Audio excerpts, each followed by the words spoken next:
Um ótimo dia de preparo para o sábado a todos, compartilhando aqui um pouquinho da lição dessa semana que foi maravilhosa.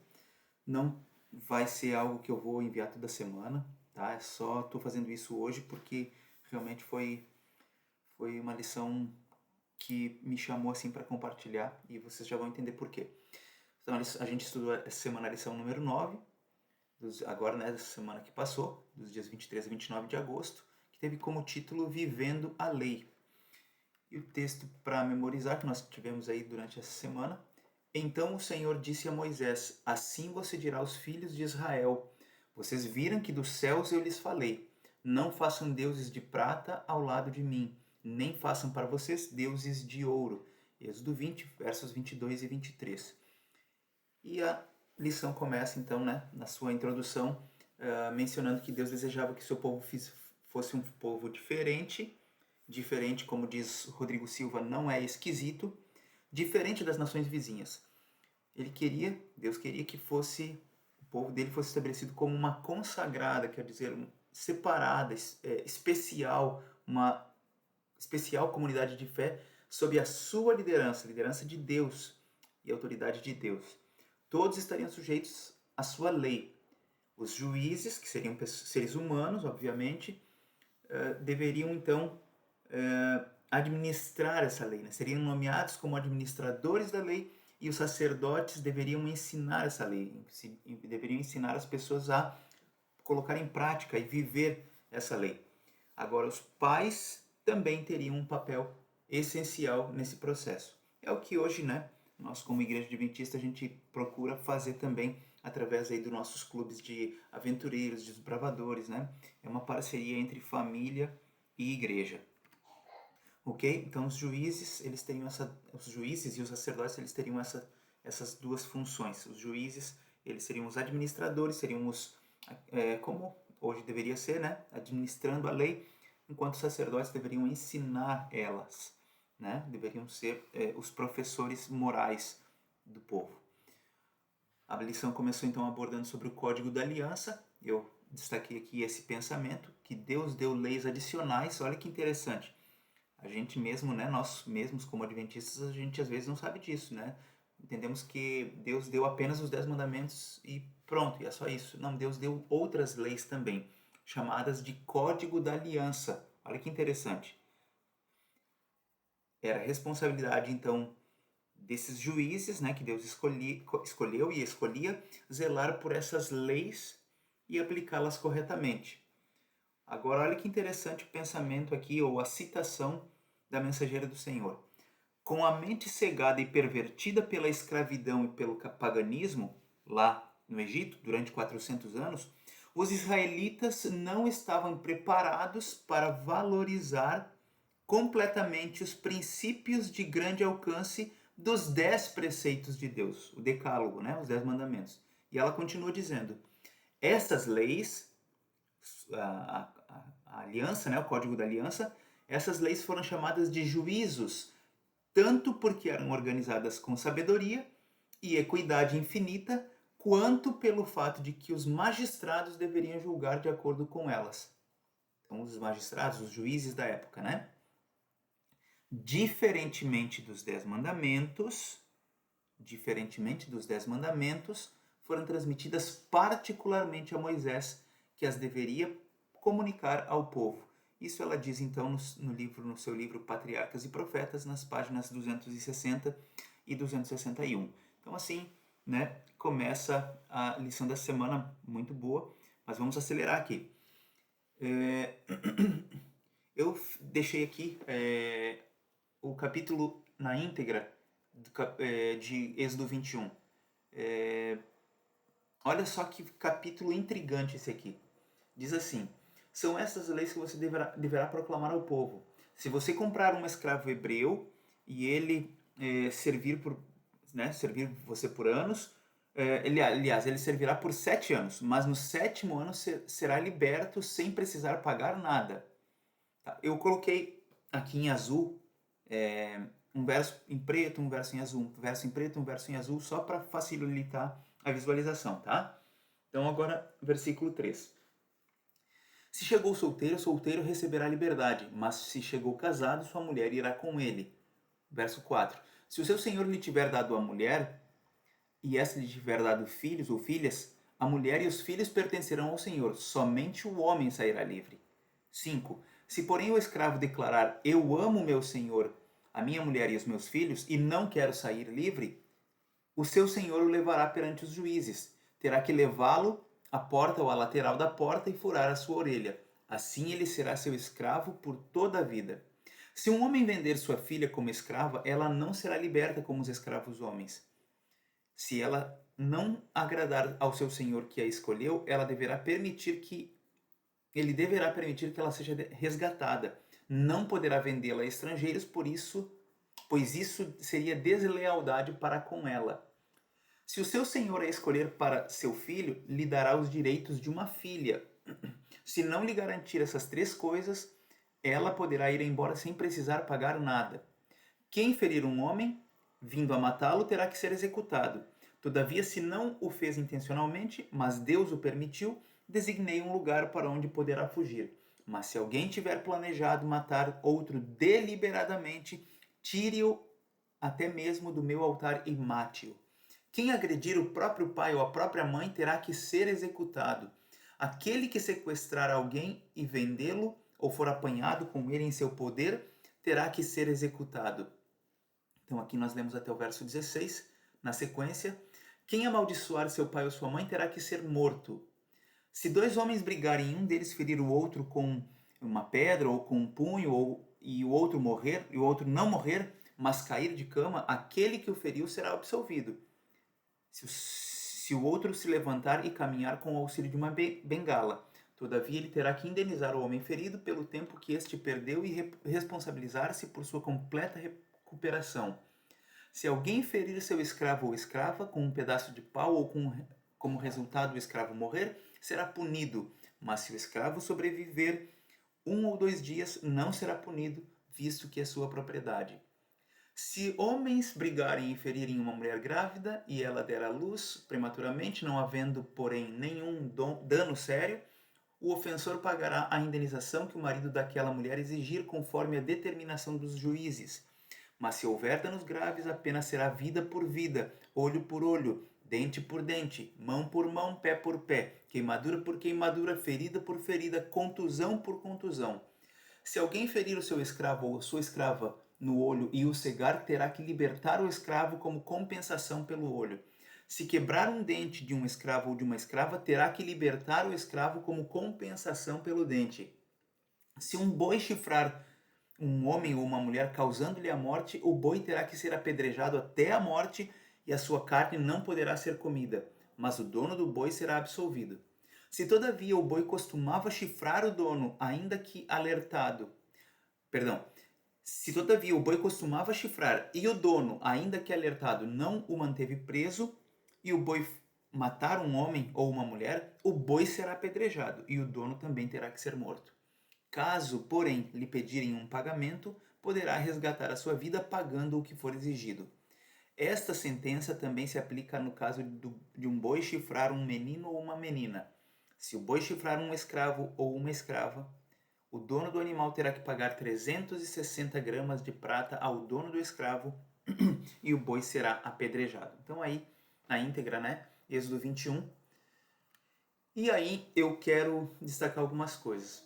A escravidão bíblica, absolutamente nada tem a ver com a escravidão africana dos séculos 15, 16, 17 e 18.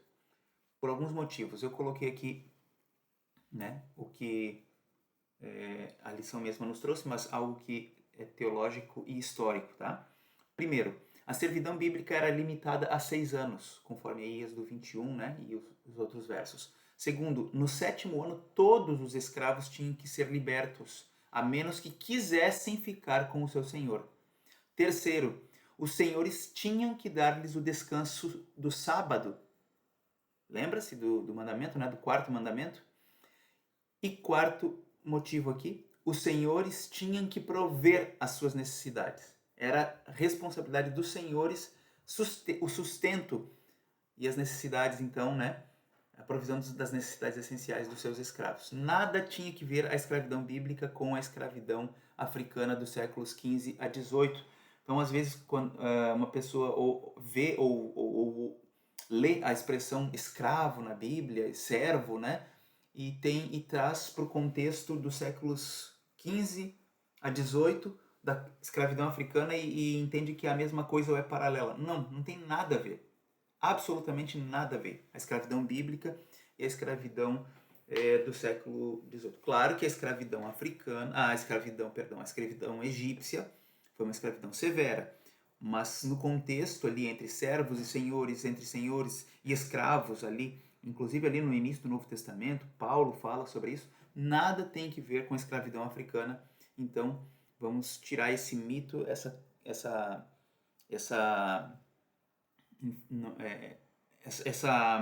esse pressuposto da nossa mente, ok? A gente precisa ter um olhar histórico e teológico com relação aqui a essas questões. E aí, com relação a isso, eu coloquei aqui inclusive uma pesquisa que eu fiz, ó. A escravidão africana vigorou por mais de 3 séculos, de fato, lá século XV, XVI, XVII e XVIII, com início por volta de 1550 e encerramento formal em 1888, quando foi assinada a chamada, conhecida Lei Áurea, aqui no Brasil. E a linha do tempo, então, resumida, né, da escravidão africana. No século XV, então, Portugal iniciou o tráfico de escravos africanos, principalmente para suas colônias, né? O Brasil era uma colônia, por exemplo, justamente para que eles pudessem edificar, né, e trabalhar no desenvolvimento dessas colônias portuguesas. Na década de 1550, começaram os registros da chegada de africanos escravizados aqui no Brasil. No século XVIII, a escravidão indígena passou então a ser proibida e a africana se intensificou.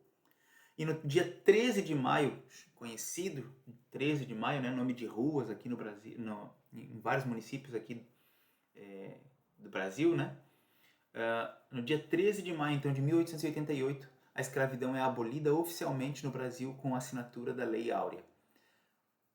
Concluindo, embora o Brasil tenha sido um dos maiores destinos do tráfico negreiro, a escravidão africana foi praticada em diversas partes das Américas e da Europa também, com variações de início e fim conforme o país. Ok? Muitas pessoas têm se debatido com o fato de que o Senhor expulsou nações pagãs de suas terras e às vezes até mesmo as exterminou. Isso parece inquietante e essa é uma pergunta de reflexão trazida pela lição. Como ter a correta percepção do amor de Deus e responder a estas acusações ao seu caráter? Então, é exatamente o que tem feito uma jovem chamada Elaine Souza, né? Ela se declara ex-ateia, né? Até coloca na descrição dela aí no canal do YouTube, Coma a Maçã, ex-evangélica, ateia, enfim, e mora na Irlanda, né? E algumas pessoas, né? Inclusive, esses dias uma pessoa, né, me pergunta, uma pessoa membro da igreja, disse, pastor, como responder, né, a esses vídeos aqui que, né, as pessoas me mandam, uma pessoa me mandou aqui. Nós, em primeiro lugar, eu vou dar algumas respostas, ou pelo menos algumas explicações teológicas, porque essa moça se coloca como teóloga. Na verdade, ela é uma decepcionada com Deus, por algum motivo, se declara ateia, ex-evangélica ateia, e aí então ela se coloca como autoridade no assunto e na Bíblia, né? Uma teóloga. Então, em primeiro lugar, nós precisamos ir nas pessoas que entendem realmente, né? Ou as que procuram, né? Que são especialistas no assunto. Então, ela não fez teologia, infelizmente, ela não tem muito o que falar da Bíblia como um documento, tanto histórico e principalmente, né? Um escriturístico, né? Escrituras sagradas. Ok? Na sequência a lição traz, né, mais leis, direitos de propriedade, o que fazer se um boi atacasse o boi de um vizinho, se as pessoas roubassem um animal doméstico e o vendessem, se os animais pastassem no campo ou no vinhedo de outra pessoa, se um item que alguém tomasse emprestado fosse roubado, se um animal alugado fosse ferido ou morresse. Então isso tudo tinha orientações, né? E elas estão ali em Êxodo capítulo 21 e capítulos 21 e 22. Havia regulamentações contra rebaixar ou humilhar as pessoas. Então olha só que coisa interessante. Deus que é questionado, né, o caráter de Deus pelos ateus e essa moça ex-evangélica, ateia, Deus não queria que houvesse exploração. Em sua misericórdia, ele procurou corrigir as tendências pecaminosas do coração humano e restringir as inclinações naturais das pessoas. Com isso, a sociedade seria mais segura, o mal eliminado e bons relacionamentos interpessoais cultivados. Assim deve ser a igreja, ok? É um lugar de pessoas imperfeitas? Sim, mas é um lugar onde bons relacionamentos interpessoais devem ser cultivados e preservados. Eu coloquei aqui um esquema tipológico das festas bíblicas e do plano da redenção. A lição trouxe em algum momento ali as festas bíblicas e eu aproveitei para compartilhar aqui com você. 4 colunas, na primeira aqui aparece a festa, são 7 festas, né? Como sempre, o 7, né? Número de Deus. Então, 7 festas, o significado delas lá no Antigo Testamento, o cumprimento tipológico delas e aí a projeção escatológica, né? Do que elas significam agora no tempo do fim. Então, começando aqui pela Páscoa, o significado dela era a libertação lá do Egito, e exigia ou requeria o sacrifício de um cordeiro, o cumprimento na vida de Cristo, né? Chamado cumprimento cristológico. Jesus é o cordeiro pascal, e a projeção ou o cumprimento escatológico é a libertação final, definitiva do pecado e da morte, conforme Apocalipse 7,14. Segunda festa, a festa dos pães asmos, significava a pureza e separação do fermento, quer dizer, símbolo do pecado. Cumprimento cristológico, a vida dele foi perfeita e a nossa vida também agora deve ser sem pecado em Cristo. E definitivamente nós seremos santos e perfeitos na nova terra. Terceira festa, a festa das primícias, ela era uma oferta da primeira colheita e ela simbolizava a ressurreição de Cristo como primícias, mas ela também prefigura a ressurreição dos santos na volta de Jesus. Tá? Depois, Pentecostes, era a festa da colheita, também a festa ali, a entrega da lei, né? Comemorava a entrega da lei. O cumprimento dela, o primeiro cumprimento, então, o derramamento do Espírito Santo lá em Atos 2, mas também o segundo cumprimento, né, plenitude do Espírito Santo em todos os redimidos, né, ou no derramamento do Espírito Santo no tempo final, né, a chuva serôdia, conforme Joel 2:28. Quinta festa das trombetas, alerta e convocação para o arrependimento. Ela prefigurava o anúncio da volta de Cristo e no fim dos tempos ela prefigura as 3 mensagens angélicas. A sexta festa, dia da expiação, era o dia do perdão nacional, sacrifício pelo pecado, né? A congregação toda em contrição. Cumprimento cristológico, sacrifício de Cristo como sumo sacerdote, conforme Hebreus 9:12, e prefigurava então escatologicamente o juízo investigativo ou o juízo pré-advento, ok? E a última festa, a sétima festa dos tabernáculos, ela era a habitação temporária no deserto e a celebração então da presença de Deus, do templo de Deus ali com o ser humano. E ela prefigurava Deus habitando entre nós na pessoa de Cristo, veio para, né, o verbo se fez carne e habitou entre nós, tabernaculou, né, do original skené. E cumprimento profético, a habitação eterna dos salvos com Deus, de acordo com Apocalipse capítulo 21, versículo 13. É muito legal, né, esse esquema tipológico aqui. As 7 festas, elas tinham um significado teológico, elas tiveram um cumprimento cristológico, mas especialmente elas têm um cumprimento agora nos últimos dias, né? Elas tiveram um desenvolvimento tipológico, né? E aí nós estamos aguardando a última festa, né? As últimas festas. Nós estamos na sexta festa, que é o dia da expiação, e apenas agora por celebrar a festa dos tabernáculos, que é a nossa habitação eterna com Deus na nova terra. Ok, passando aqui, o plano original de Deus, né, o papel crucial na conquista da terra prometida seria desempenhado pelo anjo de Deus, muito interessante, né? Esse anjo era de fato Cristo, que guiou Israel, conquistou territórios, protegeu a eles, estava na coluna de nuvem, estava na coluna de fogo à noite, e olha só o desafio que fica para nós aqui, né?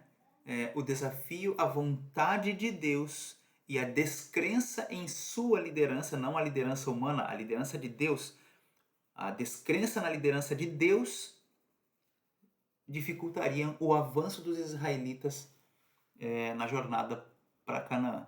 E isso também a gente pode aplicar para nós. O desafio à vontade divina e a descrença na liderança dele, que ele é o líder supremo, vão dificultar o nosso avanço e vão, quem sabe, postergar, demorar a nossa chegada na nova Canaã, na nova terra.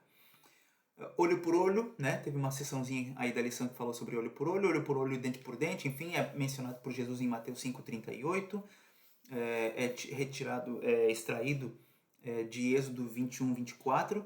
A expressão latina é lex talionis, que significa literalmente a lei da retribuição. E essa lei, lex talionis, ou lei de Talião, ela teve origem lá, né, por volta de 1770 a.C., com o Código de Hammurabi. Hammurabi foi rei da Mesopotâmia e fez esse código justamente para a boa convivência das pessoas e para que a punição ela fosse equivalente ao dano causado, ok? A ideia não era que houvesse uma vingança excessiva, que houvesse um equilíbrio entre a justiça e a vingança. Claro, precisa retribuir, precisa de alguma forma compensar, né? Mas que não seja algo que seja desproporcional, ok? E aí então a lição trouxe um pouco sobre vingança, falou, né, sobre isso, e trouxe para nós essa orientação de Cristo. Sede perfeitos ou misericordiosos. Mateus prefere a expressão perfeitos, Lucas prefere a expressão misericordiosos. Mateus 5,48, sede perfeitos como perfeito é o vosso Pai. Lucas 6,36, sede misericordiosos como misericordioso é o vosso Pai que está nos céus. A pergunta é, como ser perfeitos e misericordiosos como Ele? Absolutamente impossível? Não, é possível. Amando, a lição traz aí, amando até os inimigos e orando, perdão, aí saiu um azinho a mais, né? E orando, inclusive, por aqueles que nos perseguem. E isso significa, de fato, refletir o caráter de Deus. E o estudo adicional traz para nós, então, uma citação maravilhosa. Cada espinho que fere nossos pés feriu também os pés de Cristo. A cruz que somos chamados a carregar, Ele, Jesus, a levou antes de nós. O Senhor permite que venham conflitos a fim de preparar o nosso coração para a paz.